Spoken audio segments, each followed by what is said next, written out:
Hello friends, আমি দেবজ্যোতি। তো অনেকদিন বাদে আমি আর অরিত্রর একটা পডকাস্ট আসছে। তো অরিত্র, আজকে আমরা মাইথোলজিক্যাল সিনেমা নিয়ে আলোচনা করব। অরিত্র না, তার ভীষণভাবে আগে মাইথোলজি আজকে আমাদের টপিকটা মাইথোলজি, বাট তার আগে তুমি বলো তুমি খেপে গেছিলে কেন আমাদের উপর? আমার এই রূপম এই সাগরদীপ আমি সবাই। দেখো, আমি একটু বাংলাদেশি বিদ্বেষী আছি, ঠিক আছে? আমি অনেস্টলি বলছি, আমি পলিটিক্যালি, আমি ভাই যদি দেখি বাংলাদেশ প্রেম, আমার মাথা গরম হয়েছে। না, আমি কিন্তু একদম অনেস্ট। তুমি যে ভিডিওটা নিয়ে কথা বলেছিলে ওই ভিডিওটার মধ্যে আমি কিন্তু কোনো প্রশংসা করছিলাম না। আমি বলছিলাম যে ওই যে ইউনিভার্স বানানো হচ্ছে, ইউনিভার্স গঠন করার চেষ্টা হচ্ছে ক্যামিও ট্যামিও করে, এটা সাস্টেনেবল মডেল নয়। মানে যারাই করতে গেছে, রোহিত শেট্টি বলো বা যশরাজ বলো, তারা পারেনি আর কি। বিকজ আমাদের ওই মানে মার্ভেলের মতো অতটা লিটারেচার নেই, মানে যেটা 50 বছর ধরে লেখা হয়েছে কালচারাল সেটা নেই। কানেকশনও নেই, হ্যাঁ, কালচারাল দ্বিতীয় কানেকশনটা। কথা হচ্ছে যে এই ক্যারেক্টার গুলো আগে থেকে ইন্টারভিউমেন্ট করা মানে এটা খুব ডিফিকাল্ট। তো এইটাই কিন্তু আমি বলেছিলাম। তো সেখানে কিন্তু আমি অ্যাকচুয়ালি প্রশংসা করিনি, আমি অ্যাকচুয়ালি ক্রিটিসাইজিং করেছিলাম। না না, তুমি আমার হঠাৎ যেটা বক্তব্য ছিল কি বলতো, দেখো আমি শুধু তোমাদের কথা যে বলছি তা নয়। ব্যাপারটা হচ্ছে কি বলতো, মানে বাংলাদেশটা না, মানে it has become like an easy click bed, ঠিক আছে? তো সেটা তো সবসময়, দেখো আমি বলছি না যে তুমি যদি বৃহত্তর ভাবে একটা সিনেমা নিয়ে আলোচনা করো, গ্লোবাল সিনেমা, তার মধ্যে বাংলাদেশও আসবে, ঠিক আছে? এবং আমি বাংলাদেশকে নিয়ে যে আমি যে একচোখামিটা করি, সেটা যে ভালো, আমি সেটাও বলছি না, ঠিক আছে? আমি আমার স্ট্যান্ডটাকে কিন্তু ডিফেন্ড করছি না, ভালো করে বুঝবে অরিত্র। আমার যে বক্তব্য সেটা হচ্ছে যে যখন তোমার সেই বৃহত্তর আলোচনাটা কোথাও গিয়ে এনক্যাশমেন্ট হয়ে যাচ্ছে। কি বলেছে বুঝতে পেরেছো? আমার সেটা মনে না, হচ্ছিল কোথাও গিয়ে না, হচ্ছিল। এনগেজমেন্ট তো তখন হতো যখন ধরো ব্যাপারটা কেন এই ভিডিওটা বানিয়েছিলাম, বিকজ ওই কি একটা ছবি এলো যেন, ওইটার নামটা কি তাণ্ডব। এবার এই তাণ্ডব ছবিটা শেষে একটা ক্যামিও ছিল, এবং সেই ক্যামিওটাতে দিয়ে ওরা একটা সিনেম্যাটিক ইউনিভার্স টাইপের বানাচ্ছিল। এবার আমার বক্তব্য ছিল যে মানে তুমি ক্যামিও তো করাচ্ছ, বাট ওই ক্যারেক্টারটা কিন্তু অন্য ছবি, যে ছবির থেকে তুমি নিয়ে আসছো সেই ছবিটা is a completely different film, and তুমি এখানে জোর করে জাস্ট প্লেস করে দিচ্ছ because that film also has a good following. তো তুমি জোর করে করছো, তোমার সিনেমার জনরা ওয়াইজ একটা মিসফিট হয়ে যাচ্ছে। ওই ক্যারেক্টারটা ওরকম হঠাৎ করে হয়ে গেল কি করে, সেটা কোনো ব্যাখ্যা নেই। এবং আমার এই ভিডিওটা বানানোর কারণ হচ্ছে সেই সময় একটা ন্যারেটিভ চলছিল ফেসবুকে, আমি জানি না তুমি দেখেছো কিনা, যেখানে লোকে বলছিল যে ওপার বাংলা সিনেম্যাটিক ইউনিভার্স করে ফেলছে আর আমাদের এপারে এখনো করেনি, আমাদের এখানে কেন না, হচ্ছে আমাদের না। এবারে তো পড়েছিল দশম অবতার। এবার ব্যাপার হচ্ছে কি, যে এটা যে ফিজিবল মডেলই নয়, এবং এটা ওই সাউথের দিকে বলিউডের দিকে যাদের নিজেদেরই ক্র্যাশ হয়ে যাচ্ছে, তো সেটা দেখে যদি আমরা আবার এখানে বানাতে যাই, তো আমাদের এখানেও চলবে না। তা মাই পয়েন্ট ওয়াজ দ্যাট, যে এই যে লোকে বলছে যে ওপার বাংলা করে ফেললে আমরা করতে পারছি না, তো সেইটাকে আমি অ্যাকচুয়ালি বলেছিলাম যে মানে ওটাকে ক্রিটিসাইজ করেই বলেছিলাম এটা ভুল একটা ন্যারেটিভ সেট করা হচ্ছে আর কি। তো ওরাও যেটা করছে ওদেরটাও 1-2 বছরের মধ্যেই মানে বাবেলটা বাস্ট করে যাবে আর কি। মানে যেখান থেকে ওরা শিখে করছে তাদেরই বাবেলটা বাস্ট হয়ে যাচ্ছে। মানে মার্বেলও এখন পারছে না ওটা করে, তো আলটিমেটলি বাবেলটা বাস্টই হবে। তো সেটাই আমি অ্যাকচুয়ালি বলেছিলাম। মানে অ্যাকচুয়ালি মানে I was speaking against the tide actually. তুমি না দেখে কেঁপে গেলে। না না, ব্যাপারটা হচ্ছে আমি দেখো যেটা বললাম, যে আমার যেটা মনে হচ্ছিল কোথাও গিয়ে ওয়ার্ল্ড সিনেমার আলোচনাটা বৃহত্তর আলোচনা, তার মধ্যে বাংলাদেশও আসবে, আমি একবারও বলছি না সেটা আসবে না। বাট কোথাও গিয়ে আমি দেখো, আমি বাংলাদেশ নিয়ে আমার স্ট্যান্ড তুমি জানো, আমি আর অন ক্যামেরা বলছি না। বাই দ্য ওয়ে, সব থেকে হাস্যকর বিষয়, that video goat taken down for hate speech. তো তোমার ফ্যান্সরা আর শাকিব খানের ফ্যান্সরা মিলে প্রচুর রিপোর্ট করেছিল, ঠিক না, আছে? আমার দ্যাট ইজ দ্য ফলোয়ার আছে, তারা ওরকম করে না। I am very sure that about is that. The funniest part. যাই হোক, তো আজকে আমরা আলোচনা করব মাইথোলজিক্যাল সিনেমা নিয়ে। অরিত্রর কাছে যাওয়ার আগে আমি একটু ব্যাকড্রপটা দিয়ে দিই। তো cinema as an art form আসছে হচ্ছে, এই যে মোশন পিকচার, এটা অ্যাজ অ্যান আর্ট ফর্ম আসছে হচ্ছে লেট 1880s-এ। এবার ব্যাপারটা হচ্ছে যে যখন কোনো সিনেমা ইভলভ করে থ্রু আ কালচার, সেটা সব থেকে বেশি ভাবে অ্যাম্পলিফাই যেটা করে সেটা হচ্ছে সেখানকার মানুষের বিলিফ সিস্টেম, সেখানকার মানুষের কালচারাল যে ইথোসটা আছে সেটা। অরিত্র, তুমি দেখবে আমেরিকাতে যখন সিনেমা হওয়া শুরু হয়েছিল, দুটো জনরা ইনিশিয়ালি ছিল। সাইলেন্ট ফিল্ম যখন শুরু হচ্ছে, দেয়ার ওয়াজ প্রাইমারিলি টু জনরা, একটা ওয়েস্টার্ন আর একটা হচ্ছে silent comedy. Silent western, silent comedy. পরে সাইলেন্ট ওয়েস্টার্নটা ইভলভ করে আসছে হচ্ছে সোয়াশ বাটলিং সিনেমা, যেটা ডগলাস ফেয়ারব্যাঙ্কস সিনিয়র এরা করছেন। আমাদের Bharatvarsha obviously it's a different cultural ecosystem. তারা কি করছে, আমাদের প্রথম সিনেমাগুলো কিন্তু, আমাদের সিনেমা কিন্তু এসেছিল লেট 1890s-এ। হিরালাল সেন এনেছিলেন with the flower of Persia, যেটার জন্য কোনো ক্রেডিট হিরালাল সেনকে দেওয়া হয় না, ঠিক আছে? এটা একটা আনফর্চুনেট বিষয়। বাট আমাদের যেটা আসছে সেটা হচ্ছে 1913 সালে দাদা সাহেব ফালকে বানাচ্ছেন, যেটা অফিসিয়াল শুরু। সেটা অফিসিয়াল নয়, অফিসিয়াল হিরালাল সেন। বাট যেটা অফিসিয়াল শুরু সেটা হচ্ছে দাদা সাহেব ফালকের রাজা হরিশ্চন্দ্র। রাজা হরিশ্চন্দ্রের কথা আমরা সবাই জানি, সত্যবাদী রাজা ছিলেন, সবকিছু হারিয়ে ফেলেন। এবার ব্যাপারটা হচ্ছে যে তুমি যদি প্রথম দিকের সিনেমাগুলো দেখো অ্যাটলিস্ট 1947 অব্দি, ম্যাক্সিমাম সিনেমা কিন্তু মাইথোলজি বেসড হতো, এবং আবার ওই কালচারাল ইথোসে চলে আসছে। মানুষ যেটা বিশ্বাস করে, মানুষের যেটা যেটা তাদের কালচারাল মেমোরি পার্ট, যেটা তাদের কালচারাল ডিএনএ এর পার্ট, তারা কিন্তু সেটাই দেখছে। যেটা আমরা ওয়েস্টার্ন সিনেমার ক্ষেত্রে হলিউডে দেখেছিলাম, because the old West load was part of their culture, তো সেটাই আমরা দেখেছি। তো তোমার মাইথোলজিক্যাল সিনেমা নিয়ে কি বক্তব্য? না দেখো, মাইথোলজিকে আমি সিনেমাতে যাওয়ার আগে যেটা বলবো, তুমি দেখবে এই যে গল্পগুলো, এগুলো না লোকের মুখে মুখে বিভিন্ন ভাবে প্রচলিত। এই জন্য এগুলো এত ভার্সনস বেরিয়েছে।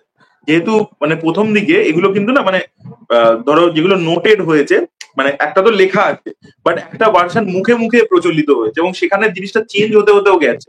যত লোকে একজন আরেকজনকে গল্পগুলো শুনিয়েছে, তত ব্যাপারটা একদম চেঞ্জ হতে হতে গেছে আর কি।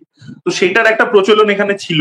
এবং তুমি যদি দেখো আমাদের এখানে বহু আগে, মানে সিনেমা আসারও অনেক অনেক আগে, এই যে গ্রামে যে যাত্রাপালা হতো, ডান্স ড্রামা যেগুলো হতো, ওখানে মাইথোলজিক্যাল গল্পই হতো। এবং এখনো মানে একটা টাইম অব্দি তুমি দেখবে যাত্রাতে কিন্তু, ধরো গঙ্গাপুত্র ভীষ্ম, এটা ইজ এ পপুলার মানে গল্প, যেটা নিয়ে আর কি যে ভীষ্মর প্রতিজ্ঞা, মানে কিভাবে দেবব্রত ভীষ্ম হলো, এটা নিয়ে একটা যাত্রা হতো। তো এগুলো খুব পপুলার ছিল অলরেডি আমাদের কালচারের মধ্যে। তো সেখান থেকেই সিনেমা এক্সট্রাক্ট হচ্ছে, ঠিক আছে, because cinema initially theatre, literature এগুলো থেকে নিয়েছে। তো because that thing was very tangible and very popular, তো ওখান থেকেই আর কি জিনিসপত্র নিয়ে আর কি প্রথম পড়া শুরু হয়েছিল।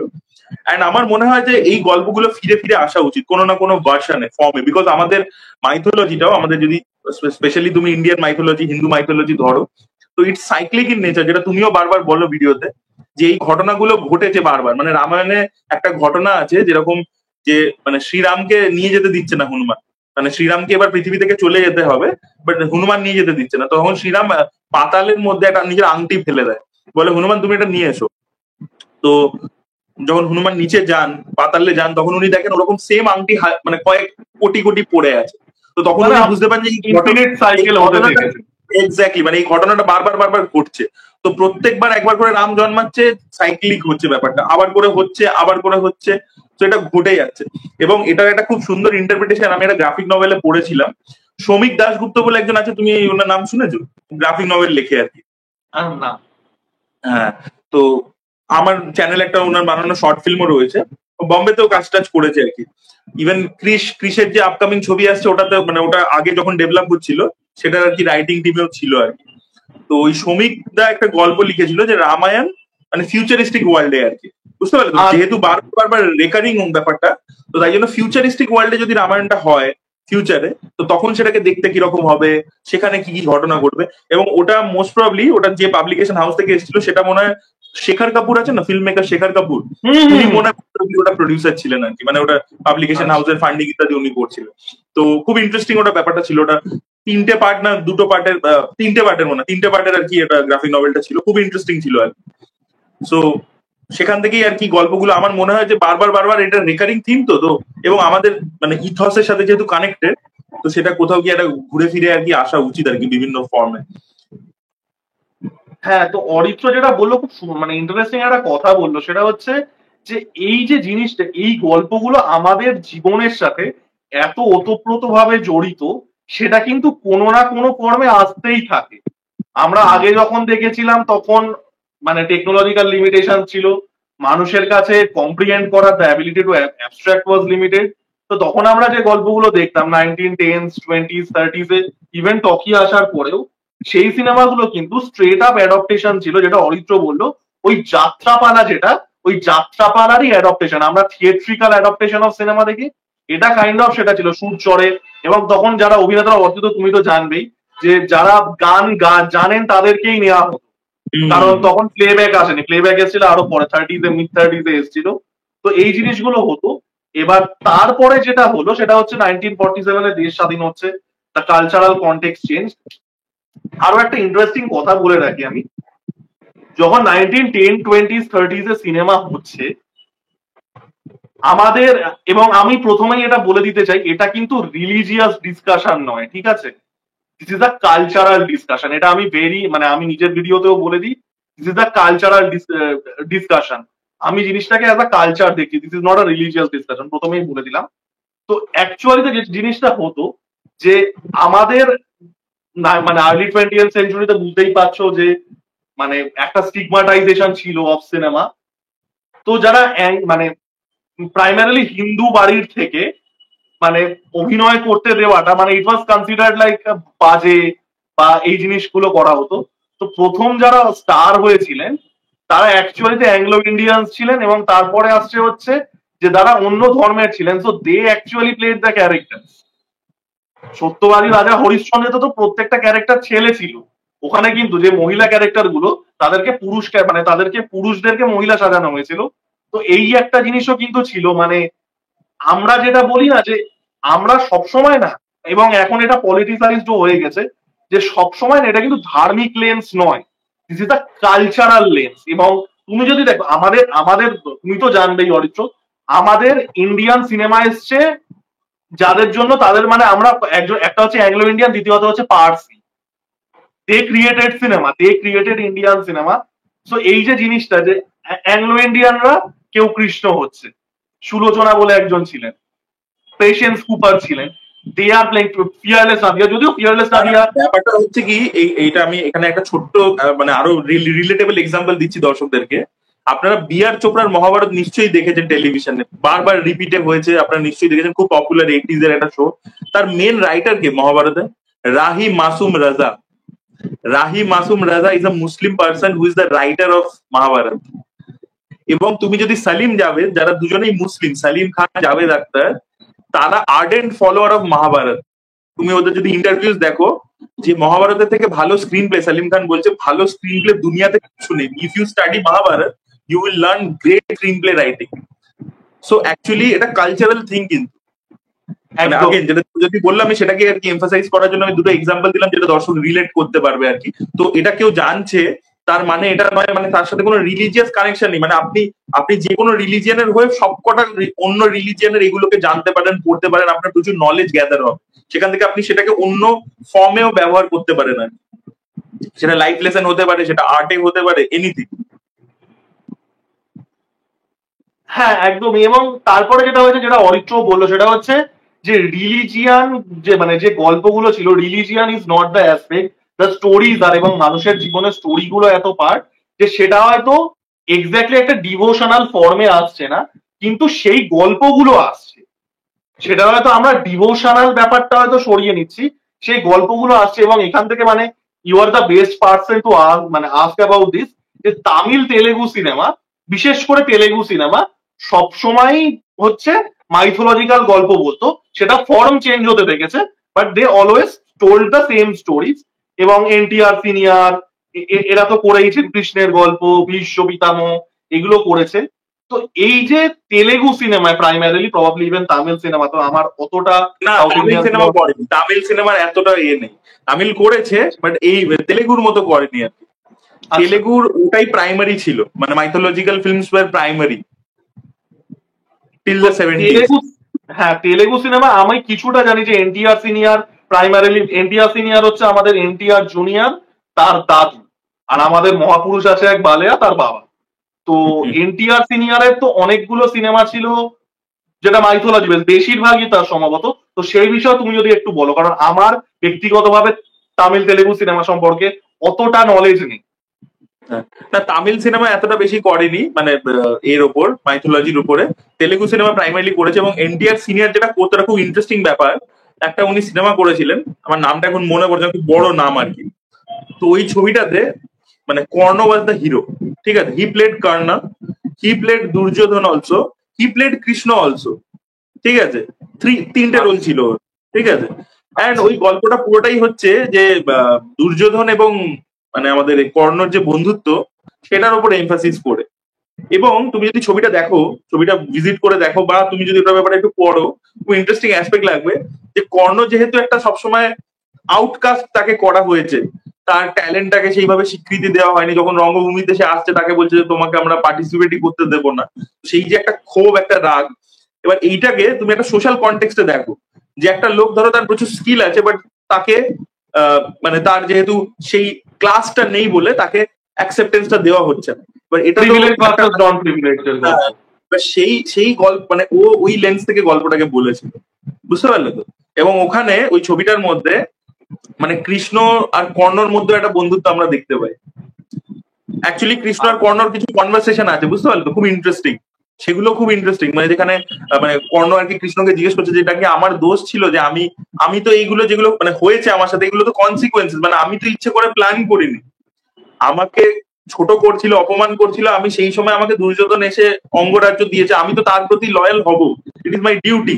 তো এটাকে আমার ফল্ট যে আমি ধর্মের ওই সাইডে দাঁড়িয়ে আছি, মানে আমি তো এটা ডিসিশন নিইনি, আমার জীবন আমাকে এখানে এনে দাঁড় করিয়েছে। সো এইটা নিয়ে না মানে কৃষ্ণ এবং কর্ণর খুব ভালো একটা কনভারসেশন ছিল, যেটা আমি জানি না বাকি মহাভারত আমি তো দেখিনি টেলিভিশন সিরিয়ালে, বাট বি আর চোপড়া এই এটার উপর অনেকগুলো এপিসোডও করেছিলেন, এবং তুমি দেখতে পারো খুব ভালো ওখানে ক্যাপচারও করেছিল ওই ব্যাপারটাকে। তো এবং অ্যাকচুয়ালিতেও এটা আছে। তো সেই অ্যাসপেক্টটাকে এনটিআর ধরেছিল আর কি ওই ছবিটার মধ্যে। ওই ছবিটার ডিরেক্টরও আই থিঙ্ক এনটিআরই ছিল মনে হয়, মোস্ট প্রবাবলি। তো ওখান থেকে কিন্তু এই যে তেলেগু, তখন তো আন্ধ্রা ছিল একটাই, মানে তেলেঙ্গানা আন্ধ্রা তো হয়নি সেই সময়। তো সেখানকার যারা যেসব লোকেরা আর কি ওই মানে ক্লাস স্টেটাসের কারণে অপরচুনিটিস পায় না, তো তাদের গল্পটা অ্যাকচুয়ালি বলেছে, মানে he was telling a mythology story but it was very contemporary in that sense. তো সেই জন্য আর কি ওই ছবিটা বীভৎস হিট হয় আর কি। এছাড়া তো কৃষ্ণ থেকে শুরু করে বিভিন্ন ছবি তো সে করেইছে, মানে বহু ছবি করেছে সে, এবং এক একটা ছবিতে তার মাল্টিপল রোল থাকতো। মানে ওই যেটা বললাম আর কি, এটাতে সব থেকে বেশি ছিল যে কর্ণ সে, দুর্যোধন সে, আবার কৃষ্ণও সে, বুঝতে পারলেন তো। এবং অ্যাকচুয়ালি তুমি যদি লজিক্যালি ভেবে দেখো যে কৃষ্ণর যেটা কথা আছে, যখন উনি নিজের বিশ্বরূপটা ধরছেন তখন উনি বলছেন যে সবই আমি, মানে এভরিথিং ইজ মি, মানে আমি, আমার থেকেই শুরু হচ্ছে, আমার থেকেই এন্ড হচ্ছে। তো অ্যাকচুয়ালি ওই ফিলোসফি, বাই দ্যাট ফিলোসফি প্রত্যেকটা মুখ ইজ সেম, মানে কর্ণ যে, দুর্যোধন সে, কৃষ্ণ সে আর কি, মানে সবটাই আর কি ভগবান, মানে ভগবান প্রত্যেকের মধ্যেই বিরাজমান আছে। এবং কেন দুর্যোধনকে লোকে তো অনেকে ভাবে যে ভিলেন, বাট যখন যুধিষ্ঠির স্বর্গে পৌঁছাচ্ছে, ধর্মরাজ কুকুর হয়ে তাকে পথ দেখাতে দেখাতে নিয়ে যাচ্ছে, যুধিষ্ঠির স্বর্গে পৌঁছে দেখছে যে দুর্যোধন সেখানে বসে আছে। দুর্যোধন সেখানে আগে পৌঁছে গেছে, মানে পাণ্ডবরা স্বর্গ লাভ করার আগে দুর্যোধন স্বর্গ লাভ করেছে। কারণ সে কিন্তু নিজের যেটা বিশ্বাস করেছে সেটাই সারা জীবন করেছে। He was very honest to his goal. ওর অ্যাম্বিশনটা কি ছিল যে আমি হস্তিনাপুরের রাজা হব, he was very true to his goal, তাই জন্য ও কিন্তু আগে স্বর্গে গেছে। তো এইটা কিন্তু খুব দারুণ একটা অ্যাসপেক্ট, যেটা এই কারণে এনটিআর মাল্টিপল রোলস প্লে করেছে এইটাকে ক্যাপচার করার জন্য, এটা আমার মনে হয়, এটা আমার ইন্টারপ্রিটেশন। না মানে এটা তো মানে এটা আমি সিরিয়াসলি জানতাম না, মানে এরকম করতেন। আমি হলিউডে এডি মার্ফি টার্ফিকে করতে দেখেছি, বা সেগুলো কমেডি সিনেমা, এবং সেগুলো খুব গিমিক বেসড, যে মার রোল করছে, মাসি রোল করছে। দিস রিকোয়ার্ড স্কিলস, মানে অকল্পনীয় একটা বিষয় যে তিনটে এরকম লেয়ার ক্যারেক্টার করছে। এবং তুমি একটা খুব ইন্টারেস্টিং কথা বললে, সেটা হচ্ছে এই যে মানে আমরা না মানে এখন এটা হয়ে গেছে because of the serials and dumbing down of the audience, যে একটা খুব ক্লিয়ার ডিমার্কেশন হয়ে গেছে, এরা হিরো এরা ভিলেন। অ্যাকচুয়াল গল্পগুলো কিন্তু অনেক অনেক বেশি লেয়ার্ড, মানে ওখানে কিন্তু হিরো ভিলেন মানে অবশ্যই ওখানে একটাই জিনিস আছে, ধর্মের এবং অধর্ম, এবং কোনো ক্যারেক্টারই কিন্তু সেই অর্থে বাজে বা সেই অর্থে সম্পূর্ণভাবে ভালো নয়। মানে এখন এটা বলতে গেলে যেহেতু মানে পলিটিক্যাল ন্যারেটিভটা চেঞ্জ হয়ে গেছে, লোকে মানতে চায় না, বাট এটাও কিন্তু একটা বিষয়, মানে মানে ক্লিয়ার ডিমার। প্রথমত তো গল্পগুলো সিক্লিকাল, তো এই নয় যে শুরু বা শেষ এটাই হয়ে গেল, এরকম নয়। আমি এটাই বলছি যে আমি আমি তোমার রিভিউটাও দেখেছিলাম এই মাহাবতার নার্সিমার ক্ষেত্রে, যেহেতু ওটা রিসেন্টলি সব থেকে বেশি হিট হয়েছে, ওটা নিয়ে বলছি। আমি তোমার রিভিউতে দেখেছিলাম তুমি ওই ব্যাপারটাকে অ্যাড্রেস করেছো, যে ব্যাপারটা স্টোরি টেলিং ওয়াইজ খুব বেসিক হয়ে যাচ্ছে, যে তুমি হিরণ্যকশিপুর আর হিরণ্যাক্ষকে মানে ভিলেন দেখিয়ে দিচ্ছ, আর মানে বিষ্ণু দুটো বরদান নিয়ে, মানে দুটো অবতার নিয়ে দুজনকে মারছে। বাট ব্যাপারটা তো এতটা সিম্পল নয়, ওরা তো জয় বিজয় রিইনকার্নেশন, ঠিক আছে। এবং সেই গল্পটা অ্যাকচুয়ালি ওই অরিজিন স্টোরিটাতে ওদের দেখানো উচিত ছিল, যে কিভাবে এরা আসছে, ঠিক আছে, সেটা দেখালে তাহলে আর্টটা কমপ্লিট হতো। এবং যদি ধরো ওকে মারার পরবর্তীতে ধরো ওর যে মুক্তিটা পেলো সেটা যদি কিছু দেখাতে পারত, তাহলে এই যে আর এই ব্যাপারটা আমি আর তুমি ছাড়া আমি দেখলাম না কোনো রিভিউতে কেউ অ্যাড্রেস করেছে, যে এটা এটা এই কারণে এটা এরকম দেখানো উচিত, যে ভিলেনদেরকে যেভাবে দেখিয়ে দেওয়া হচ্ছে। দেখো এটার ব্যাপারটা কি বলতো, মানে চলো মানে যখন মহাভারত নার্সিমার কথা এলো তখন ওটা নিয়েও একটু আলোচনা করে নি। দেখো আমার সিনেমাটা ভীষণই ভালো লেগেছে, ঠিক আছে, I had a great time watching the movie. মানে আমি দেখতে গেছিলাম, আউটস্ট্যান্ডিং এক্সপিরিয়েন্স আউটসাইড, মানে সে লোকে বাড়ির গোপাল মানে নিয়ে বসে আছে। আমি নিজে যখন ঢুকছি আমি দেখতে পাচ্ছি হল পুরো ফুল, পুরো ফুল মানে অলমোস্ট বল না, পুরো ফুল, লোকে বাড়ির গোপাল টোপাল নিয়ে এসছে এসছে। মানে হল এক্সপিরিয়েন্স নেক্সট লেভেল ছিল, ঠিক আছে। আমার মনে হয় না ওরকম হল এক্সপিরিয়েন্স আমার কমই হয়েছে। আমার যেটা মনে হয় যে গল্পটা যেটা বলেছে না, সেটা বড্ড বেশি সিম্পলিস্টিক হয়ে গেছে।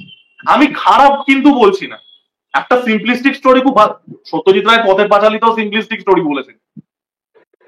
সিম্পলিসিটিটা ব্যাপার না, ব্যাপারটা হয়েছে জিনিসটা কোথাও গিয়ে নুয়ান্সটা অতটা পাওয়া যায়। এই যে যেটা অরিত্র বললো যে মানে জয় বিজয় এরা তো অভিশাপে হয়েছে, দেওয়ার পার্ট অফ আ কনসিকুয়েন্স।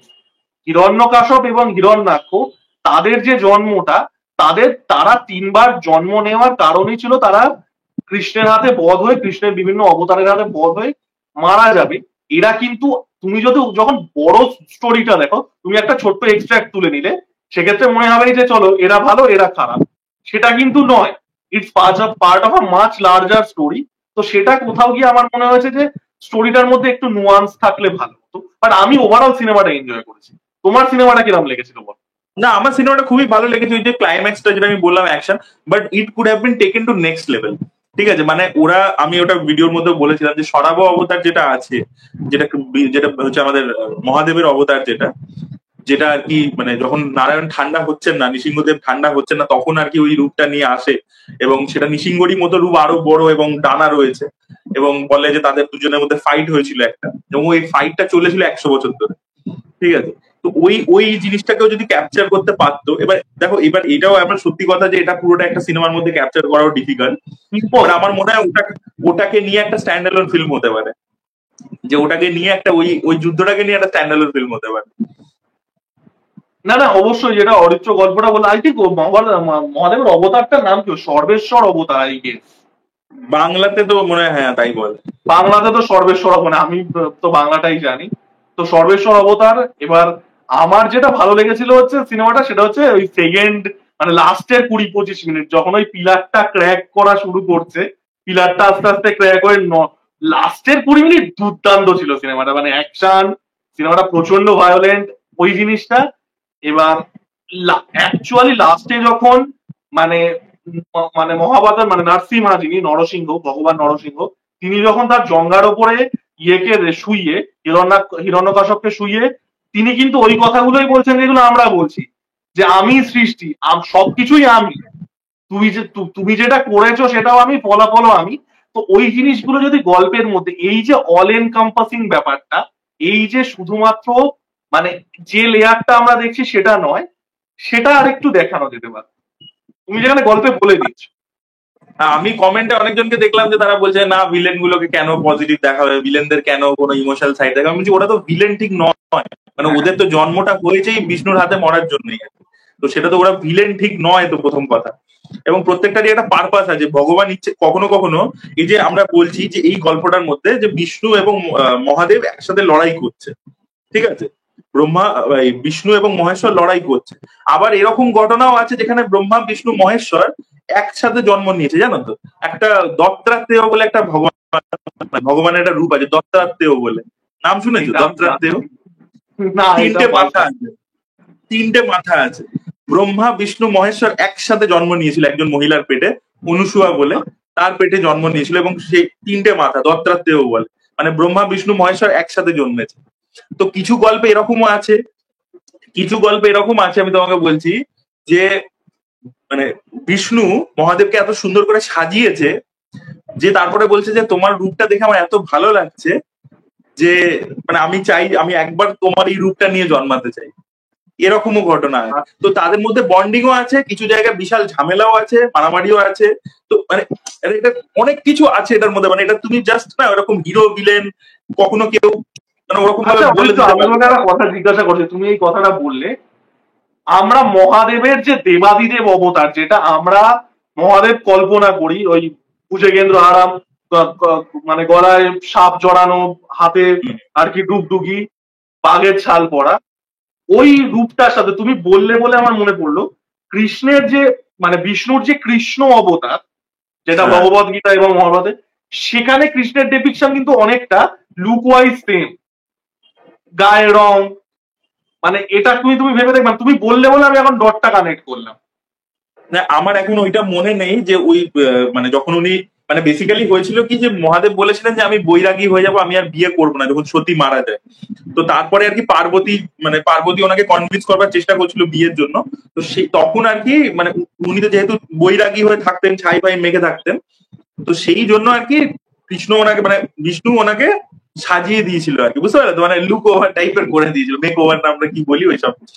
তো দিয়ে নিজেই আর কি এত মানে দেখে ওটা এত পছন্দ হয়ে গেছে যে আমি তোমার রূপটা নিতে চাই। এবার এইটা আমি জানি, এবার এই কারণেই কৃষ্ণ রূপে জন্মেছে কিনা ওটা আমি ঠিক জানি না, মানে ওটা আমাকে জানতে হবে। না না, মানে আমি কিন্তু ডেপিকশনের কথা বলছি, কারণ দুজনেরই নীল চামড়া, এবং তুমি যদি দেখো মানে অনেকটা same. By the way, Aritra যেটা বললো, আমি একটা খুব ফান ফ্যাক্ট বলছি। লোকে আমাকে তো কমেন্ট করে আমি নাকি অকাল্ট প্রমোট করি, পডকাস্ট থেকে হিন্দুইজম শিখেছি, বাট এগুলো ফ্যাক্ট, ঠিক আছে? আমি সব কমেন্ট পাই নাই। যেটা হচ্ছে, মহাদেবেরও কিন্তু আমরা মা কালীর একটা তান্ত্রিক রূপ দেখি, 10 মহাবিদ্যা। মহাদেবেরও কিন্তু ভৈরব রূপ আছে। অঘরী সাধুরা কিন্তু মহাদেবকে ভৈরব রূপে মহাদেবের পুজো করে। ভৈরব রূপও আছে, আবার মহাদেবের শিশু ভোলানাথ রূপও আছে, জানো তো, মানে একদম বাচ্চা, ঠিক আছে, বাচ্চা মহাদেব এরকম রূপও আছে। সো অ্যাকচুয়ালি ওটাই তো আমি বলছি যে এত মানে ভেরিয়েশন আছে যে তুমি মানে এত গল্প আছে, প্রথম কথা পড়ে তুমি শেষই করতে পারবে না, এত কিছু আছে আর কি, মানে ওটা মানে একটা জিনিসের মধ্যে কভার হবে না। হ্যাঁ, মানে মানে আমরা কিন্তু মানে দেখো, গতকাল গণেশ চতুর্থী গেল, গণেশেরও কিন্তু তান্ত্রিক রূপ আছে, 5টা মাথাওয়ালা। আমি এক্স্যাক্টলি নাম মনে করতে পারছি না। একটা তো আছে হচ্ছে উচ্ছিষ্ট গণেশ বলে একটা আছে, সেটা ওই তন্ত্র সাধনার একটা একজন দেবতা। গণেশ ঠাকুরের কিন্তু তান্ত্রিক রূপ আছে, 5টা মাথাওয়ালা, এবং সেখানে যিনি ইঁদুর না, তার বাহন সিংহ। তো এরকম গল্পও আচ্ছা আছে, ঠিক আছে? তো এই জিনিসটা যে মানে মহাদেবের ভৈরব রূপ আছে অ্যান্ড অল দ্যাট। তো লোকে সমস্যাটা হয়ে যায় কি বলতো, লোকে একটা সেকশন দেখে, এবং তারা মনে করে যে এর বাইরে কিছু নেই, এবং এর বাইরে যদি কোনো আলোচনাটা করি, সেটা কোথাও গিয়ে এই যে মেইন স্ট্রিম যে বিলিফ গুলো, সেটাকে কোথাও গিয়ে হয়তো ছোট করি, সেটা কিন্তু নয়, তাই না? আলোচনা সবকিছু নিয়ে হওয়া উচিত। আমি একটা ভিডিও বানিয়েছিলাম যে কিছু কিছু মুসলিম কান্ট্রিতে, মুসলিম ডমিনেটেড কান্ট্রিতে রামায়ণ সেখানে রয়েছে, ঠিক আছে, ইভেন কেরালাতে আমাদের দেশেই আছে, মাপ্পিলা রামায়ণ আমাদের দেশেই আছে। হ্যাঁ, তো কেরালাতে রয়েছে, সেখানে লাভানা বলে, লামা বলে রাম রাবণকে, কেরালাতে রয়েছে। আর এছাড়া মালয়েশিয়ার দিকে রয়েছে, জাভা মালয়েশিয়া ওই সব জায়গাতে রয়েছে। তো সেইগুলো নিয়ে আমি একটা ভিডিও বানিয়েছিলাম, বাট ওই ভিডিওটা আমাকে প্রাইভেট করে দিতে হলো, বিকজ আমি এত বাজে কমেন্টস পাচ্ছিলাম, ঠিক আছে, বুঝতে পারছি। যে এত বাজে কমেন্টস পাচ্ছিলাম, তো আমি বললাম যে না বাবা দরকার নেই। হ্যাঁ, আমি ফ্যাকচুয়ালি কথা বলছিলাম, বাট লোকের দেখলাম যে জিনিসটা না, এটা ফ্যাক্ট। এবং শুধু একটা নয়, মানে অরিত্র যেটা বললো, এখানে লোকে আবারও এখানে লোকে এখন সমস্যাটা কি হয়ে গেছে বলো অরিত্র, মানে এটা মানুষের দোষ না, এত বেশি মানে পলিটিসাইজড হয়ে গেছে না প্রত্যেকটা আর্গুমেন্ট। তুমি কোনো জিনিস সুস্থভাবে মানে একটা মানে হিউম্যান পয়েন্ট অফ ভিউ পাবে না। রামায়ণ বা মহাভারত কিন্তু শুধুমাত্র ধার্মিক গল্প নয়, it is part of our lifestyle. লোকে এই জিনিসটা মানতে চাইবে না, ঠিক আছে? এটা এটা একটা বিষয়, মানে আনফর্চুনেট, এটা একটা জিনিস। আমি বলে দিচ্ছি, মাপ্পিলা রামায়ণ, এবং আমি আশা করব দর্শকরাও এটাকে কিন্তু মানে নিজে মানে মানে উই নিড ওপেন মাইন্ড। আমরা যে আলোচনাটা করছি সেটার জন্য একটা ওপেন মাইন্ড দরকার। মাপ্পিলা রামায়ণ যেটা অরিত্র বললো, আমি ছোট করে বলে দিচ্ছি, আমি ওটাতে আর ডিটেলসে যাচ্ছি না। সেটা হচ্ছে কোস্টাল কেরালাতে যে রিজিয়নটা আছে, কোঙ্কান রিজিয়নটা আছে, ওখানে একটা রামায়ণ পপুলার শ্রুতি মানে হিসাবে আর কি। রামায়ণ প্রত্যেকটা ভার্সানই প্রথমে আর কি মুখে মুখে ছড়াতো, যেটা অরিত্র বললো। তো সেখানে কিন্তু আছে যে ইসলামিক যে সুফিজম আছে, তার সাথে রামায়ণটা মিশে যাচ্ছে, এবং যারা সুফি প্রিচার ছিল তারা গান গিয়ে রামায়ণের গল্পটা বলছে। এবার তার মধ্যে কিন্তু মানে কোথাও গিয়ে দুটো দুটো বিলিফের মার্জিন দেখতে পাচ্ছি আমরা। এটা কিন্তু পলিটিক্যাল আর্গুমেন্ট নয়, এটা কিন্তু রিলিজিয়াস আর্গুমেন্ট নয়, এটা কালচারাল আর্গুমেন্ট। তো এই একটা ওপেন মাইন্ডেড কিন্তু থাকা দরকার। তো যাই হোক, সেটা আমি যাই হোক মানে বেশি ভারী টপিক হয়ে যাচ্ছে, আমি লাইট হার্টেড টপিকেই থাকা ভালো। তো অরিত্র, মহাভারত নারসিমা শেষে আমার যেটা সব থেকে ভালো লেগেছিল সেটা হচ্ছে পরশুরাম। পরশুরাম নিয়ে তুমি কতটা এক্সাইটেড? আমি তো বিশাল এক্সাইটেড। পরশুরাম, আমি না ওই তুমি একটা ভিডিও মনে হয় বানিয়েছিলে যে পরশুরামের যে গল্পটাকে নিয়ে সিনেমাতে অ্যাডাপ্ট করা হয় সেটাকে মানে নষ্ট করে দেওয়া হয়। আমি যখন অ্যানিমালের প্রথম পোস্টার দেখেছিলাম যে ও অ্যাক্স নিয়ে দাঁড়িয়ে রয়েছে এবং প্রথম টিজারটা এসেছিল, আমি একটা ভিডিও বানিয়েছিলাম, আমার চ্যানেলে এখনো রয়েছে, যে আমি ভেবেছিলাম যেহেতু সন্দীপ রেড্ডি বাংলা তেলেগু একটা ব্যাকগ্রাউন্ড থেকে আসছে, আমি ভেবেছিলাম যে ওটা পরশুরামেরই একটা লিটারাল অ্যাডাপ্টেশন হবে, যে একটা লোক যে নিজের বাবাকে প্রচন্ড ভালোবাসে এবং বাবা বলছে বলে নিজের মাকে অব্দি মেরে দিচ্ছে, ওই কনসেপ্টটা। তো সেটা হয়তো যাবে, এবং যেহেতু অ্যাক্স ইউজ করছিল তারপরে তো দেখলাম যে ওটা অন্যই একটা রুটে হাঁটছে, পরশুরামের কোনো ইন্সপিরেশন নেই। তো পরশুরাম এক্সট্রাঅর্ডিনারি ক্যারেক্টার, মানে পরশুরামের গল্পটা আমি জানি না ওই সেম ডিরেক্টরই বানাচ্ছেন অশ্বিন কুমার, উনি কিভাবে ক্যাপচার করেন, বিকজ পরশুরাম কিন্তু চিরঞ্জীবী, মানে উনি অমর, ইমমর্টাল, এবং উনি কিন্তু রামায়ণে ওনার মেনশন আছে, ঠিক আছে, মহাভারতেও আছে, মহাভারতেও আছে, ঠিক আছে, এবং উনি নিজের যুগে তো ছিলেনই, মানে যখন আর কি উনি সব এদেরকে ক্ষত্রিয়দেরকে মেরেছিলেন। তো এবং সেটা একবার দুবার নয়, কতবার তুমি প্রত্যেকে জানো, 21 বার। হ্যাঁ, তো সেটা উনি করেছিলেন। তো তখন একটা হিউজ লড়াই, তারপরে রামায়ণেও কিন্তু ওনার মেনশন আছে, ঠিক আছে, মানে যখন ওই সেই ধনুকটা ভেঙে দিয়েছিল রাম, তো তখন ওনার সাথে যুদ্ধ করতে চলে এসেছিল উনি। এবং মহাভারতে ভীষ্মকে ট্রেনিং দিয়েছেন উনি, কর্ণকে ট্রেনিং দিয়েছেন উনি, এবং ভীষ্মর সাথে ওনার যুদ্ধ হয়েছে।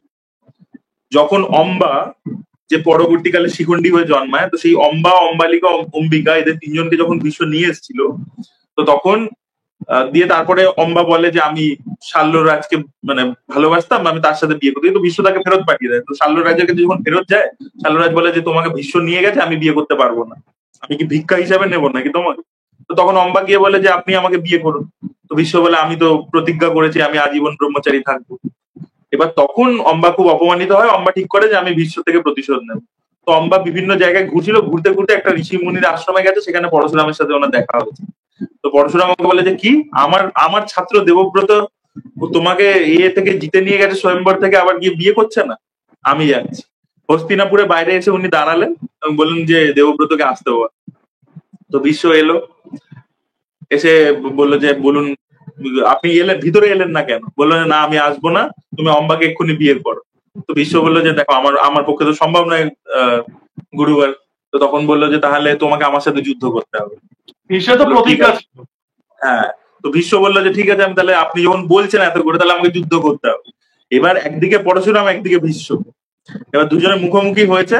এবার পরশুরাম রথ ছাড়াই এসছে, পরশুরামের কোনো রথ ছিল না, জানো তো, মানে যেটাকে রথ আমরা বলি না, রথের উপর দাঁড়ানো, রথ ছিল না। তো ভীষ্ম বলছে যে আমি রথে দাঁড়িয়ে আছি, আপনি মাটিতে দাঁড়িয়ে আছেন। বলছে এই মাটিটাই হচ্ছে আমার রথ, আমার রথ লাগে না। এবার ভীষ্ম কি করেছিল, রথ থেকে নেমে এসে পরশুরামকে পায়ে হাত দিয়ে প্রণাম করেছিল। তো তখন ওকে আশীর্বাদ দিল যে বিজয় ভব, বললো যে যদি তুমি আমাকে এসে প্রণাম না করতে আমি তোমাকে অভিশাপ দিতাম, যে তুমি তোমার এত অহংকার বেড়ে গেছে যে তুমি নিজের মাস্টারকে, গুরুকে প্রণাম করছো না। তুমি যে এই যে প্রণাম করলে আর আমার মুখ থেকে আশীর্বাদটা বেরিয়ে গেল যে তুমি বিজয়শ্রী ভবা, মানে কি তুমি জিতবে, তার মানে তুমি এবার জিতবে, আমি যতই ভালো যুদ্ধ করি তুমি আমাকে হারাবে। তো ভীষ্ম অ্যাকচুয়ালি জিতেছিল পরশুরামকে হারিয়ে। তো এইটা আর কি ওনার ওখানেও মেনশন আছে। এবং যখন কল্কি আসবে, কল্কিকে গিয়ে কিন্তু হেল্প করবেও পরশুরাম, তো সেখানে উনি আছেন, মানে কলিযুগেও কিন্তু পরশুরাম আছেন। তো পরশুরামের গল্পটা বলা অ্যাকচুয়ালি সব থেকে ডিফিকাল্ট, মানে 4বার ওনার মেনশন আছে, মানে আমি তো রাফ রাফ বলছি আর কি। রামায়ণ আছে, মহাভারত আছে, কলিযুগে আছে, আগেও আছে। হ্যাঁ। এবং পরশুরামের ক্যারেক্টারটা মানে এটা একটা মানে আমি অনেকের লোকে হয়তো অন্যভাবে নিতে পারে, আমি যদি রিলিজিয়ানের অ্যাসপেক্টে চলে থাকি, ক্যারেক্টারটা মানে ব্যাড অ্যাস একটা ক্যারেক্টার, মানে একা থাকে, বিয়ে করে, পুরুষ নিয়ে ক্ষত্রিয়দের কোপায়, মানে ক্যারেক্টার এত ফ্যাসিনেটিং একটা ক্যারেক্টার, এবং মানে দুর্দান্ত। মানে আমি মানে এবার লোকজনের না প্রচন্ড পরিমাণে কলোনিয়াল হ্যাংওভার আছে, ঠিক আছে, প্রচন্ড পরিমাণে নিজের কালচারে কি হচ্ছে খবর রাখে না। এই যে আমি বলছিলাম যে জন উইকের যে গল্পটা, বেসিক্যালি পরশুরাম গল্পের একটা সিম্পলিফাইড ভার্সন, ঠিক আছে, এখানে গরু, এখানে কুকুর, আর কিচ্ছু আলাদা নেই। এবং পরশুরামের গল্পটা 1 কোটি গুণ বেশি লেয়ার, তাতে পাবলিকের সমস্যা। স্টার ওয়ার্স জর্জ লুকাস নিজে বলেছে যে Hindu mythology was an inspiration, নিজে বহুবার বলেছে, ডকুমেন্টেড আছে, যে না তোকে কে বললো, এই ম্যাট্রিক্স তো হিউজ পরিমাণে আছে। লোকে না মানে এগুলো কি বলতো, মানে ব্রিটিশরা তো এমনি এমনি আমাদের উপর রাজত্ব করেনি, এই কুলি মেন্টালিটির জন্যই করতে পেরেছিল। লোকেরা নিজেদের মানে অ্যাপ্রিসিয়েট করে, বললে আবার ওদের হয়ে লড়তে আসে না। স্টার ওয়ার্স এর concept original. Star Wars basically দুটো জায়গা থেকে চেপেছিল। একটা আকিরা কুরোসাওয়া, যেটা আমি তোমাকে রেকমেন্ড করেছিলাম, আকিরা কুরোসাওয়ার একটা সিনেমা আছে ডেড জু উজালা বলে, হান সোলোর ক্যারেক্টারটা পুরো ওখান থেকে নেওয়া, ঠিক আছে? আর হিন্দু মাইথোলজি স্টার ওয়ার্স তো ইভেন ডিউনের যে নভেল ওখান থেকেও ছেড়েছিল, ওখান থেকেও নিয়েছে, হ্যাঁ ওখান থেকেও নিয়েছে। ডিউন থেকে নিয়েছিল, তারপরে আমাদের লর্ড অফ দ্য রিংস এর যেগুলো নভেল ছিল সেখান থেকে নিয়েছিল প্রচুর জায়গা থেকে। এবার এরা, আমি যেই বলবো যে এগুলো ইন্ডিয়ান মাইথোলজি থেকে নেওয়া, তখনই লোকে চলে আসবে যে না তুই ভুলভাল বলছিস, এই করছিস। মানে দিস থিংস, মানে নিজেদের এমব্রেস করতে জানে না একটু।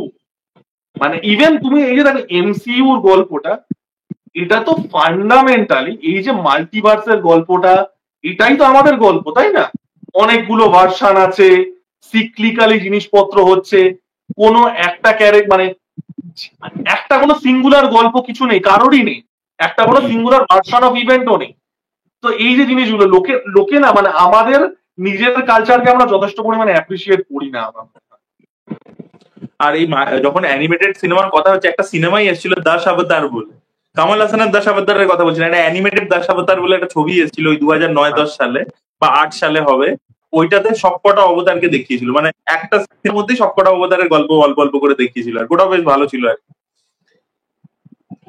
তো হ্যাঁ, আমাদের এখানে মানে মাইথোলজি বলতে আমি দেখো এই মাইথোলজিটা যেরকম ছবি, মানে ধরো আজকে একটা এই মানে যেটা আর কি রাজামৌলি পড়ে, রাজামৌলিও তো কাইন্ড অফ রামায়ণ মহাভারতের গল্পগুলোকেই রিহ্যাশ করে বলে, সেটা বলছি না, সেটা তো আমাদের পক্ষে করা সম্ভব নয় বাংলা ইন্ডাস্ট্রিতে। বাট বাংলা ইন্ডাস্ট্রি কিন্তু নিজস্ব অন্য দেবী দেবতাকে নিয়ে কিন্তু ছবি বানাতো, মানে যেরকম জয় বাবা তারকনাথ ব্লকবাস্টার ছবি, মা মনসা, লোকনাথ, তারপরে জয় বাবা লোকনাথ, তারপরে তৈলঙ্গ স্বামীকে নিয়ে ছবি হয়েছে। তো সেগুলো হওয়া বড়ই হয়ে গেল।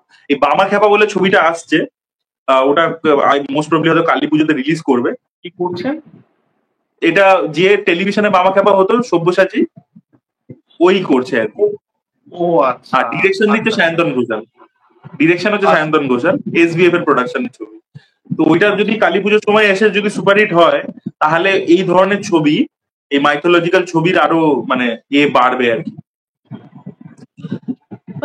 অরিত্র, তুমি আমাকে একটা কথা বলো, এই যে ধরো বাংলা ইন্ডাস্ট্রির অবস্থা, মানে আমার থেকে তুমি অনেক বেটার জানো এবং সেটা খুব একটা ভালো নয়। আমাদের কি কোথাও গিয়ে, এবং আমরা দেখতে পাচ্ছি অন্য জায়গায় কিন্তু অন্য ইন্ডাস্ট্রিতে, বিশেষ করে তেলেগুতে, এখন তো বলিউডে ট্রাই করছে কিন্তু সাকসেসফুল হচ্ছে না, সেটা হচ্ছে মাইথোলজিক্যাল গল্পগুলোকে বলে সাকসেস পাচ্ছে। তেলেগু তো হিউজ মাইথোলজিক্যাল গল্প বলিউডেও যে গায়েব হয়ে গেছিল, বলিউডেও কিন্তু সাকসেসফুল হতো। এই তোমাকে বলছি একটা ছবি লোকে কথা বলে না, জয় সন্তোষী মা, ওরা তো সোনার সাথে একই দিনে এসেছিল, সাথে রিলিজ করে ওটাও সুপারহিট হয়েছিল, ওটাও ব্লকবাস্টার হয়েছে, মানে লোকে জানে না যেহেতু অত বেশি কথা হয় না। তো হ্যাঁ, তুমি যেটা বলছিলে বলো। হ্যাঁ দেখো, আমাদের যেটা মনে হয়, দেখো আমাদের একটা জনরা স্যাচুরেশন আছে আমাদের, আর আমরা দেখতে পাচ্ছি অন্যান্য ফিল্ম ইন্ডাস্ট্রি, তারা মাইথোলজিক্যাল মানুষ কিন্তু এগুলো দেখতে জেনুইনলি এখন ভালোবাসছে। নার্সিমা কোনো প্রমোশন হয়নি, কোনো স্টার নেই, কম বাজেটের সিনেমা, সেটা কিলে এখনো চলছে। তো এই যে জিনিসটা যে মানুষ আমাদের কি একটা মাইথোলজিক্যাল সিনেমা ট্রাই করা উচিত বাংলা? অবভিয়াসলি আমরা একটা বাহুবলী বানাতে পারবো না, বা আমাদের একটা মহাভারত নার্সিমা বানানোর হয়তো সেই টেকনিক্যাল এক্সপার্টিসটা নেই, বাট আমরা যেটা তুমি বললে, একটা ধরো বাবা খেপার মতো সিনেমাটাই, সাধক বাবা খেপা যখন মা কালী আসবেন অবশ্যই ভাবে, সেটাও একটা কাইন্ড অফ মাইথোলজিক্যাল সিনেমায়, সেগুলোকে একটু ট্রাই করে দেখা উচিত। কারণ একটা সময় কিন্তু এই ফিল্মগুলো মারাত্মক সাকসেসফুল হতো। বাবা হ্যাঁ ডেফিনেটলি করা উচিত। এবং তুমি এটা যদি চলে, এবার দেখো তুমি তো জানো খুব ভালো করে যে আমি নিজে ইটসেলফ এরকম লিখে ঘুরে বেড়াচ্ছি, আমি অনেক জায়গায় পিচ করেছি, লোকে পড়তে চাইছে, ঠিক আছে, এবং সেটা কি আমি এখানে এখন বলতে পারবো না ডেফিনেটলি, বাট দেব যদি জানে। তো সেই গল্পটা তো আমি তোমাকে তো শুনিয়েওছিলাম, তুমি জানো আমাদের কালচারাল কনটেক্সটের সাথে কতটা মিল আছে কি আছে, ঠিক আছে। এবং তুমি যে গল্পটা আমাকে শুনিয়েছিলে অরিত্র, সেটা কিন্তু এখনকার যে পলিটিক্যাল সিনারিও, জিও পলিটিক্যালি, সেটাও খুব রেলিভেন্ট হতো। তো সবকিছু মিলিয়ে এবার দেখো কেউ করতে চাইছে না, কারণ প্রেসিডেন্স নেই, কিছু ইমিডিয়েট কোনো সাকসেস প্রেসিডেন্স নেই। তো যদি এখন বামা খেপা ছবিটা যদি খুব সাকসেসফুল হয়, তখন লোকে মাইথোলজি করতে চাইলে তখন আমার স্ক্রিপ্টটা নিয়ে গিয়ে শোনাবো লোককে, দেখবো হয় কিনা। এখানে সবকিছুই দেখো, মানে এখানে অ্যাকচুয়ালি থিঙ্কিং খুব মানে ভিশনটা বেশি ভিশন নেই, মানে দূর অব্দি লোকে দেখতে পারে না। কিছু জনরা বন্ধ হয়ে গেলেই আর মানে ইমিডিয়েট যদি ওটাতে কিছু না হয়ে থাকে তাহলে কিছু করতে চায় না। দেখা যাক কি হয়। বাট মানে মানে এটা তো দেখো মানে একটা পেসিমিস্টিক চিন্তা ভাবনা, আমরা ওইদিকে চলে যাচ্ছি। বাট না ডেফিনেটলি না মাইথোলজিক্যাল আমি গল্প আমি পাওয়া উচিত। মানুষ হিসাবে খুব আশাবাদী। আমি চাই যে দেখো অন্য কালচার, দেখো আমাদের তো কাইন্ড অফ দেখে দেখে সিনেমা বানায়, তো অন্য ইন্ডাস্ট্রিতে সাকসেসফুল হচ্ছে যখন, তো আমাদেরও মনে হয় ট্রাই করা উচিত। আর এবং অরিত্র যে গল্পটা শুনিয়েছিল সেটা আমি এখানে অবভিয়াসলি বলবো না, বাট সেটা অ্যাকচুয়ালিতে ব্যাপক একটা গল্প এবং খুবই ইন্টারেস্টিং, এবং দেখা যাক কি হয়। অরিত্র তুমি আমাকে একটা কথা বলো, আমরা দেখতে পাচ্ছি বলিউড একটা সময় জয় সন্তোষী মাটা বানিয়েছে যেগুলো হিউজ সাকসেসফুল হয়েছে, তারপরে বহু বছর তারা এগুলো বানায়নি। এখন কি একটু জোর করে বলিউডকে এই মাইথোলজিক্যাল গেমে ঢোকার চেষ্টা করছে? কারণ ওয়ার টু তে আমরা দেখলাম একটা কালিয়ার কালকে ঢুকেছে। বাই দ্য ওয়ে আমি আরো একটা কথা বলে দিই, অনেকে আমি দেখছিলাম, অকারণে নেগেটিভিটি করবেন না, এখানে যে কলির কথা বলা হয়েছে ওয়ার্ড টু তে, দ্যাট ইজ আসুরা কলি, ঠিক আছে? আমি অনেকে দেখছিলাম মা কালীর নামে কেন ক্রাইম অর্গানাইজেশন, না বুঝে এগুলো করবেন না। এটা কলি, যে কলির নামে হচ্ছে কলি যুগ, তার কথা বলা হয়েছে, ঠিক আছে? তো অকারণে নেগেটিভিটি করবেন না। মানে যাই হোক, তো তোমার কি মনে হচ্ছে এই যে রোহিত শেট্টি গত বছর মহাভারত বানানোর চেষ্টা করলো, হলো না, এখন না ওয়ার্ড টু, রামায়ণ বানাচ্ছে, রামায়ণ রামায়ণ। আমি সিনেমাটা দেখিও নি, সিঙ্গাম সিঙ্গাম 3 বা 4। তো এবছর ওয়ার্ড টু এলো দিয়ে, তো তোমার কি মনে হচ্ছে এটা কি বলিউড জোর করে করছে? মানে এটা তো হ্যাঁ ন্যাচারালি ওটা তো আসছে না বলে। ন্যাচারালি তো আসছে না, তো এটা তো পরিষ্কার ছবিগুলো দেখলেই বোঝে। যেরকম রোহিত শেট্টির ওটাতে যে প্রথম থেকেই ফোর্স ফিট ছিল, ওটা পরিষ্কার বোঝাই যাচ্ছিল জোর করে করেছে আর কি। ওটার ক্যারেক্টার গুলো ওরকম ছিল না, এবং অ্যাকচুয়ালি তুমি যখনই আননেসেসারি ওটার সাথে কানেক্ট করে দিচ্ছ না, তখন তোমার রেস্ট্রিকশনও হয়ে যাচ্ছে, তুমি ক্যারেক্টার গুলো খেলাতে পারছো না। বিকজ যখনই দেখাচ্ছ যে সিঙ্গাম হচ্ছে রামের মতো, তো তখনই তুমি তাকে তুমি কোনো গ্রে ক্যারেক্টার, কোনো গ্রে জিনিস দেখাতে পারবে না, লোকে গল হ্যাঁ, ভেঙে দেবে। বা তুমি ওকে নিয়ে মানে একটা একটা হয় না যে একটা ক্যারেক্টারকে নিয়ে ম্যাড ক্যাপ কিছু করবো, সেটাও করতে পারছো না, তখন তুমি রেস্ট্রিক্টেড হয়ে যাচ্ছ। এবং সেই কারণেই আর কি ব্যাকল্যাশটা পেয়েছে। রাদার সিংঘামের সাথে প্যারালাল বেশি ছিল হচ্ছে ছত্রপতি শিবাজি মহারাজের। ওরা যদি ছত্রপতি শিবাজি মহারাজের সাথে প্যারালাল ড্র করতো, শিবাজি মহারাজের কোনো একটা গল্পকে নিয়ে সেটার সাথে প্যারালাল টানতো, ওটা বেশি ভালো যেত। বিকজ এই বাজিরাও সিংঘাম ক্যারেক্টারটাকে মারাঠি দেখিয়েছে প্রথম থেকে, যে মারাঠি ক্যারেক্টার প্রাউড না মারাঠা আমি তো ক্যারেক্টার। ট্রেলারে দেখলাম প্রচুর তো জয় মহারাষ্ট্র পর, মানে মারাঠি না না প্রাইড তো ঢুকিয়েছে। না না, সেটা প্রথম থেকেই ছিল, ফার্স্ট পার্ট থেকেই ছিল, কিন্তু ওইটাকে মানে ওটার ডিএনএটা যেরকম, ওই সিনেমাটার ডিএনএটা যেরকম, তার সাথে মারাঠা হিস্টোরিক্যাল গল্প, সেটা পাওয়ান খিন্ডের লড়াই হোক, সেটা ছত্রপতি শিবাজির অন্য কিছু ক্যাপচারিং হোক, উনি তো যেহেতু গরিলা ওয়ারফেয়ার ট্যাকটিক্স ইউজ করতেন, বা ওনার একে মারা হোক, আমাদের আফজল খানকে মারা হোক, তো সেগুলো যে কোনো একটা ঘটনাকে তুলে সেটার সাথে প্যারালাল ড্র করে, যেটা ওরা রামায়ণের সাথে করতে গেছে, সেটার বদলে বরং ছত্রপতি শিবাজি মহারাজের সাথে কোনো একটা প্যারালাল ড্র করে করলে অনেক বেশি ভালো হতো, এবং ওটা অ্যাপ্ট হতো। বিকজ দুটো ডিএনএটা সেম, মারাঠি ডিএনএটা আছে, এবং দুটো কোথাও হচ্ছেও মহারাষ্ট্রের ব্যাকড্রপে গল্পটা হচ্ছে। সেটাই তো এরা বোঝে না, ওই যে জোর করে আর কি করবার চেষ্টা করছে না, ওটা তো ভেবে চিন্তে তোমায় করতে হবে। রোহিত শেট্টি তো এরকম ডিরেক্টরই নয়, মানে তার গল্পে মাইথোলজি আসছে মানে ইটস ফোর্স থিং, বোঝাই যাচ্ছে পরিষ্কার।